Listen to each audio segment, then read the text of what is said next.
Pada suatu hari Rasulullah SAW ditemui oleh malaikat Jibril. Rasul pun bertanya, "Ada apa wahai Jibril?"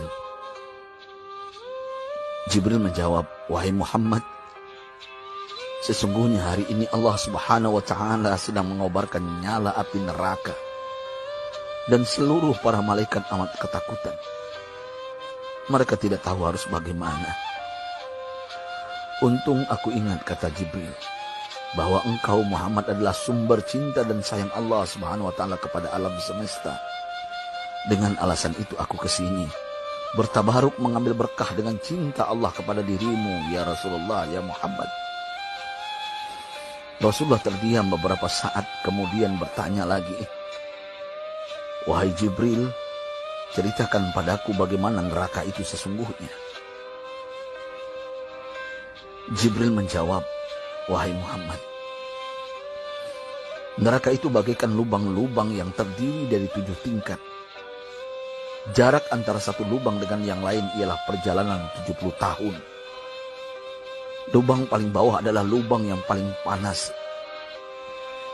Nabi SAW meneruskan pertanyaannya, "Lalu siapakah penghuni lubang-lubang neraka itu, wahai Jibril? Sampaikan kepadaku, Jibril." Jibril menjawab, "Lubang yang paling bawah diciptakan untuk orang-orang munafik. Lubang yang berikutnya untuk penyembah berhala. Lalu untuk penyembah bintang dan matahari." Jibril terus menerangkan penghuni tingkatan neraka hingga lubang yang kelima, tempat umat Yahudi, dan yang keenam dihuni oleh umat Nasrani. Setelah menjelaskan penghuni 6 tingkatan neraka, Jibril diam cukup lama. Rasulullah SAW penasaran dan bertanya kepada Jibril, "Wahai Jibril, siapakah penghuni neraka yang ke-7?" Jibril diam saja tidak menjawab. Rasulullah SAW mengulangi pertanyaannya, tapi Jibril tetap diam. Rasulullah tambah penasaran dan mendesak Jibril agar dijawab pertanyaannya. Akhirnya Jibril pun berkata, "Umatmu, wahai Muhammad, mereka itu para pelaku dosa besar di kalangan umatmu, yang dimana sampai mereka mati belum sempat bertaubat." Mendengar jawaban Jibril, Rasulullah langsung jatuh pingsan.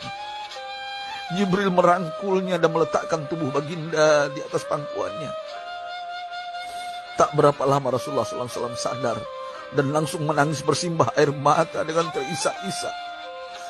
Rasulullah mempertegas pertanyaannya, "Wahai Jibril, apakah benar ada di antara umatku yang masuk neraka?" Jibril menjawab, "Benar, wahai Muhammad, pelaku dosa besar di antara umatmu yang belum bertaubat." Setelah itu Rasulullah menghadap kiblat dan sujud kepada Allah dalam isak tangisnya. Sesekali dengan suara pelan beliau membisikkan kata-kata, "Ummati ya Rabb, ummati, ummati, ummati." Beliau SAW tidak mengangkat kepalanya dalam keadaan seperti itu selama 3 hari 3 malam, kecuali setiap Bilal bin Rabah mengumandangkan azan. Barulah beliau bangkit untuk menjadi imam, dan setelah itu kembali sujud lagi. Pada hari ketiga Abu Bakar menyadari hal ini, beliau mengetuk pintu Rasulullah dan mengucapkan salam 3 kali, namun tidak terdengar jawaban. Abu Bakar sedih dan berseru di hadapan pintu Nabi besar Muhammad SAW, "Apakah ada jalan untuk masuk ke rumahmu ya Rasulullah?" Tetap tidak ada jawaban. Di jalan Abu Bakar bertemu sahabat Umar. "Mengapa engkau menangis, wahai Abu Bakar?" kata Umar. Abu Bakar menceritakan keadaan Rasulullah SAW. Maka Umar pun melangkah menuju rumah Rasulullah dan terjadilah hal yang sama. Umar pun pulang dan menangis. Di jalan Umar bertemu sahabat Salman Al-Farisi. Dengan terisak Umar bercerita kepada Salman hingga membuat dia amat sedih, namun tidak berani mengulangi hal yang sama.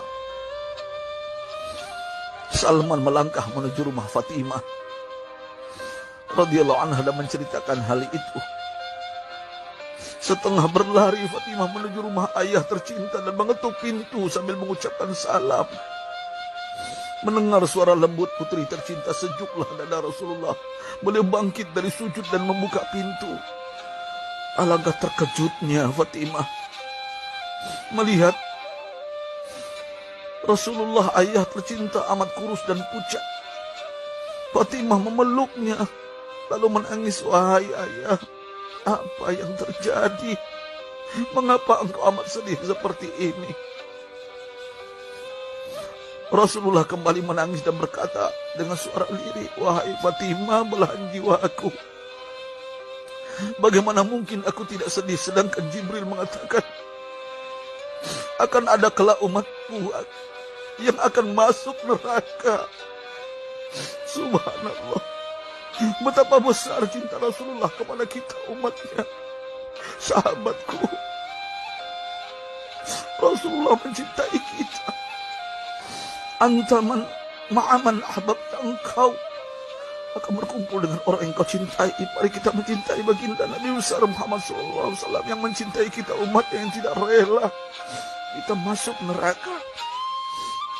Mari kita mencintai beliau dengan berselawat. Sahabatku, sampaikan, Rasul mengajarkan kepada kita, man dalla ala khairin falau mislu ajri fa'ili. Siapa yang menunjukkan kepada kebaikan, maka dia akan mendapatkan pahala seperti orang yang mengerjakannya. Mudah-mudahan ini menjadi pahala jariah bagi kita.